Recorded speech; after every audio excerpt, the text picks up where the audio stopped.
Moi, je vais vous présenter donc rapidement les aménagements qu'on a prévus. On est à Vélizy dans un contexte vraiment très particulier d'insertion dans ce très grand mail qui n'attendait que le tramway. C'est un contexte qui est inédit. Un très bref retour historique. On voit que au XVIIIe siècle, Vélizy est juste un petit hameau agricole en limite de forêt. Voilà. Et au XVIIIe siècle, donc là on voit la trace du tramway actuel. On est dans un contexte très rural, au bord de la route qui mène en Bretagne. Donc rien à voir avec la situation actuelle. Quand on remonte encore dans le temps, ça bouge assez peu. Et quand on continue encore, en fait, ça évolue à partir du 19e siècle, du début du 19e siècle, avec l'arrivée des industries aéronautiques qui commencent déjà à marquer ce territoire et la limite sud, en fait, urbaine de la ville de Vélizy. On voit la route... l'ancienne route de Bretagne qui commence à être urbanisée en lien avec les industries aéroportuaires. Et ensuite, c'est vraiment au XXe siècle et dans les années 60 qu'on a l'urbanisme qu'on connaît aujourd'hui avec les plans de Robert Ozell et la ville de 170 000 habitants qui se construit sur un système de zonage, c'est-à-dire une séparation des fonctions résidentielles, activités et loisirs, mais toujours à proximité, puisque c'était vraiment la volonté de ne pas faire une ville dortoir, mais de faire une ville où on habite et où on travaille. On a toujours donc avec une ville qui est faite pour la voiture, avec l'arrivée de l'autoroute et cette grande voirie départementale qui vient desservir ces quartiers et une volonté d'un urbanisme pour la voiture, mais avec une séparation quand même des fonctions. C'est-à-dire que la voiture est sur des grandes voies structurantes et les cœurs d'îlots sont plutôt préservés. Donc on est dans ce contexte de grand mail qui attend un transport en commun. Ça a mis plusieurs dizaines d'années pour arriver, mais ça a fini par arriver. La première station, c'est sur Vélizy. On est à l'approche de Vélizy 2 dans un contexte très routier, d'énormes nœuds d'échange avec des circulations qui sont des fois en sens opposé. Le travail qu'on a pu faire,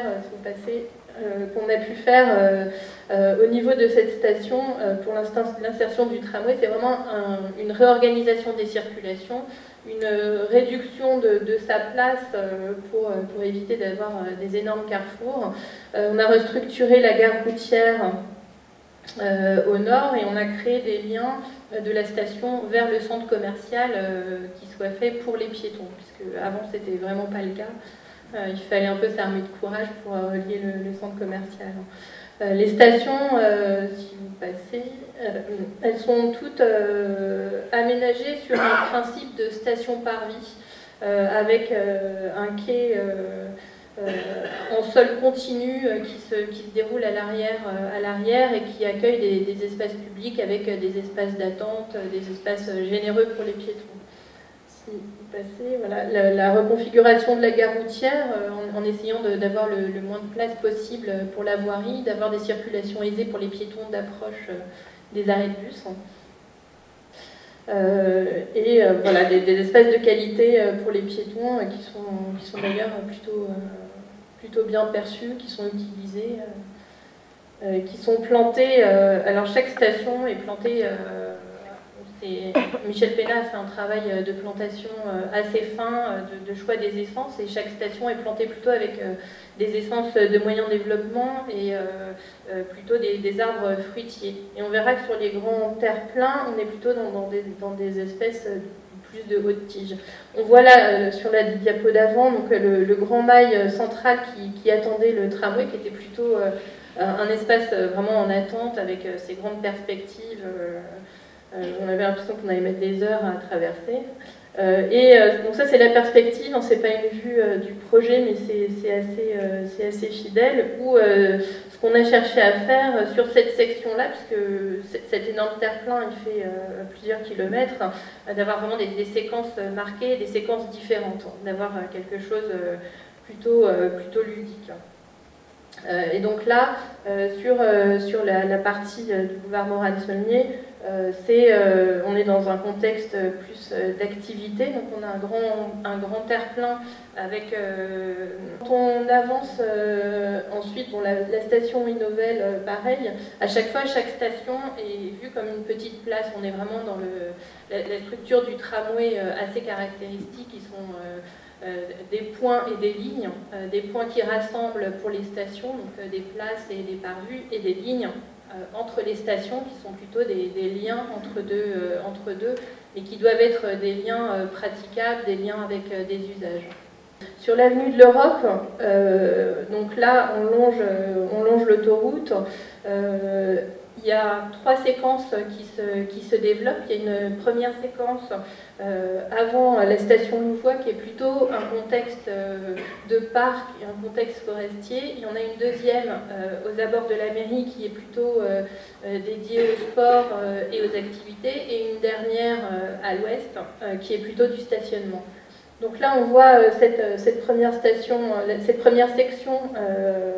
aujourd'hui de parc, donc ça c'est avant. Et on voit ce qu'on a cherché à faire, donc c'est vraiment travailler comme un parc, comme une petite forêt, avec retravailler le modelé de sol, travailler les plantations et les petits recoins d'espaces de jeu, voilà, de rompre la monotonie de la grande perspective et de la grande ligne, d'essence plutôt persistante. Donc entre les stations Louvois et Mairie de Vélizy, là on est dans la section des sports. Si on passe, voilà, c'était déjà avant l'arrivée du tramway, c'était déjà des aires de jeu qu'on peut voir là. On les a retravaillées et on les a restructurées. Si vous passez, voilà, pour les avoir donc le long du tramway, et d'avoir elles sont aménagées avec des grandes lignes d'arbres entre chaque terrain, qui vient aussi ne pas créer une perspective trop marquée, hein, en plus de celle de la plateforme, parce que c'est vrai que la particularité de ce tramway, c'est un tramway sur pneus, donc on ne peut pas végétaliser la plateforme. Ce qui fait qu'on a forcément ce grand ruban qui s'étire. Et ensuite, donc, la station Mairie de Vélizy, qui est une station importante, et qui est là aussi, elles sont vraiment toutes dans le même esprit de place, de station-place, en lien avec à chaque fois les rives et les carrefours protégés. Et ensuite, donc, la dernière partie plus parking et l'avenue Louis Breguet. Donc là, on n'est plus on a cette partie voilà, parking, mais avec toujours des grandes lignes de paysage entre les stationnements qui vient ne pas faire des grandes aires de stationnement non paysagées. On reste dans la logique du développement du tramway dans le parc en fait. La station Londe et cette partie-là, voilà, on rentre dans un contexte un peu plus urbain, avec une insertion latérale du tramway et toujours des zones plantées importantes. Voilà. Et ensuite, Robert Wagner, c'est pareil. On est en insertion latérale avec toujours des plantations qui sont plutôt vues comme des îles de plantation, en fait, puisqu'on n'a pas proposé de grand alignement, on est plutôt sur des petites îles et des petits îlots plantés. Et ensuite, la dernière partie, on est à l'approche de la forêt. Là, on est dans la rue Marcel Samba, où il y a eu effectivement la démolition de la barre résidentielle. Là, on est dans le contexte vraiment de l'approche de la forêt. On se prépare à rentrer dans la forêt. On est dans un contexte résidentiel plus bas. On a une insertion latérale avec des petits jardins qui sont aménagés le long de la station. Voilà. Et vous pouvez voir le mobilier. On a eu un travail qui a été fait avec la RATP sur le design des mobiliers de la station. Le designer, c'est Marc Aurel, d'après un marché un concours qui avait été lancé par la RATP.